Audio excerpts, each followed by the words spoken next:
মহাতীর্থ শ্রীরামকান্দিদের ছাত্র যুব মতো আমার সম্মেলনে আমি সর্বপ্রথমে জানাই আমার প্রাণের ঠাকুর, আমার ধ্যানের ঠাকুর, আমার জ্ঞানের ঠাকুর, অগতির গতি পূর্ণ শ্রী শ্রী হরিচাঁদ ঠাকুরের রাতুল চরণান্ত কোটি প্রণাম। আমি প্রণাম জানাই তদাত্ম প্রতীক পাবন মুক্তির বাড়ির ভগবান শ্রী শ্রী গুরুচাঁদ ঠাকুরের চরণে। আমি প্রণাম জানাই সে বংশে যত যত মহাপুরুষ জন্মেছেন সকলের চরণে। আজকের অনুষ্ঠানে শ্রদ্ধাভাজন সভাপতি, আজকের এই মঞ্চে উপবিষ্ট বিদগ্ধ ব্যক্তিবর্গ, গুরু গোসাই ভক্তবৃন্দ সকলের চরণ জানাই আমি অনন্ত কোটি প্রণাম। আসলেই এখন বক্তব্যের আসন নয়। আমি আজকের যে বিষয়বস্তু আমরা মাঝে মাঝে চিন্তা করেছি, হয়তোবা এরকম একটি প্ল্যাটফর্ম পেলে ঠাকুরের কথা বলতে বলতে সারা দিন রাত শেষ হয়ে যাবে। কিন্তু আজকের প্রয়োজন আমাদের শুধুমাত্র আমাদের যুব সমাজ, আমাদের ছাত্র সমাজকে উজ্জীবিত করা। আমার গুরুচাঁদ ঠাকুর যিনি ছিলেন কর্মের দেবতা, আমার হরিচাঁদ ঠাকুর ছিলেন যিনি ছিলেন ধর্মের দেবতা। এই ধর্ম কর্মের সমন্বয় সাধন করার জন্য আমার গুরুচাঁদ ঠাকুর এসে যখন আন্দোলন গড়ে তুলেছিলেন, সেই আন্দোলনকে বলা হয় মতো আন্দোলন।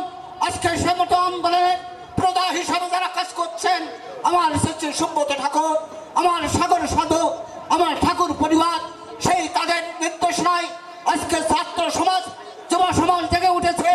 যখন এই 21 শতাব্দীর সূচনা লগ্নে আপনার আমার সন্তান বিপদগামী হচ্ছে, সামাজিক অবক্ষয়ে যখন গা ভাসিয়ে দিচ্ছে, তখন আমার দরকার এই মোতার যে শাসন, মোতার যে নীতি, মোতার যে আদর্শ, সেটি প্রয়োজন।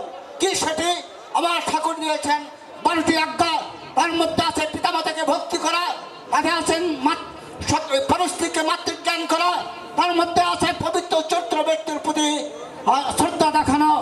আজকে এই সামাজিক অবক্ষয়ের কারণে আমার গুরুচাঁদ ঠাকুর আহ্বান করেছিলেন, সেটি ছিল তিনি ডেকেছিলেন তার সম্মুখে আহ্বান, আয় আয় ছুটে আয় মোর পুত্রগণ, জনক জনকে মোরা এসেছি দুইজন, অকুল বাড়ি ভিপারি এসেছিস তোরা, তোদের জন্য এদেশে এলাম আমরা, তোদের জন্য নিয়ে এসেছি নামের তরুণী, রেশম রকম বর্ণের ছয়খানি, নাম সুদা খেতে দেবো ভৌ খুদে যাবে, দেশের সকল কথা মনেতে পড়িবে, থাকিতে হবে না আর বিদেশের শ্বাস, খেয়ে দেখ কত মধু আছে নাম মাছ।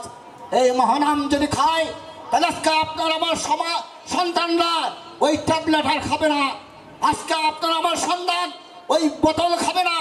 আজকে আমার সন্তান একমাত্র হরিনামেই, এই নাম সুদা খেয়ে মুক্ত সমাজ গড়ে আপনার পরিবার থেকে শুরু করে সামাজিক জীবন, রাষ্ট্রীয় জীবন সকল ক্ষেত্রে তাদের অবদান রাখতে সক্ষম হবে।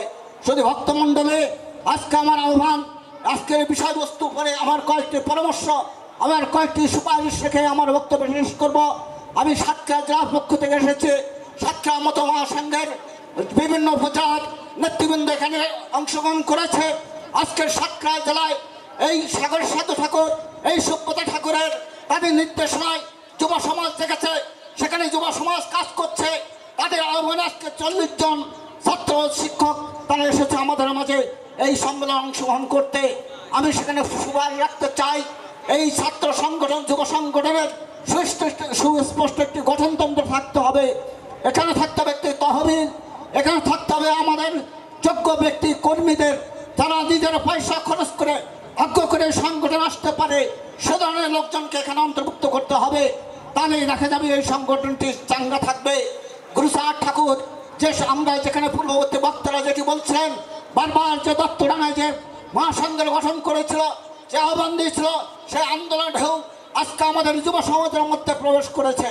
তাই আমি মনে করি এটি আমাদের সেই আমাদের ছাত্র যারা আজকে উদ্যোগ নিয়েছে, আমাদের সন্তান, এখানে ছাত্র বলতে আবার ছাত্রী না বোঝে আমরা বাদ পড়েছি, এটা হচ্ছে একটি কমান যার পরে স্টুডেন্ট, তাই হয়তো সেখানে ছাত্র কথাটি লেখা হয়েছে। এখানে আমার মায়েরা, আমার এই মায়া, এই যে তালুকধামের মা বক্তব্য রেখেছেন, তিনি অতি বয়সে নবীনা, কিন্তু এরকম করে যারা যে সকল আমাদের বিশ্ববিদ্যালয়ে যারা বক্তব্য রেখেছেন অতীব বয়সে নবীন, কিন্তু তাদের কথা কত একটি ব্রহ্মাস্ত্রের মতো এটি ছুড়ে দিয়েছে আমাদের কাছে।